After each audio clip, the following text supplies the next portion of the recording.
Hello guys, મારું નામ છે સિદ્ધાર્થ ઠાકોર। આ છે મારા ગુલાબનું ફૂલ। એ મને બહુ જ ગમે છે। અને આ છે લીંબોડી તો મને ખાસ જ ગમે છે। આ છે મારી ફૂવાની ગાડી જે હમણાં જ આવ્યા છે।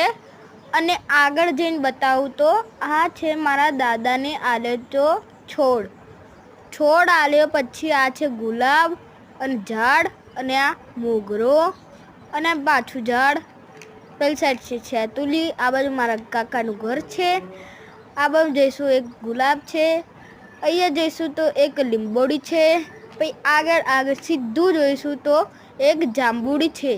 જાંબુડીના પાછળ એક બહુ બધા માળા બી છે, જે છે સુગડીના આગળ જઈને જઈશું તો અહીંયાથી આગળ જઈશું તો અહીંયા ગાય દેખાશે। એ ગુજરાતીમાં ગાય કહેવાય।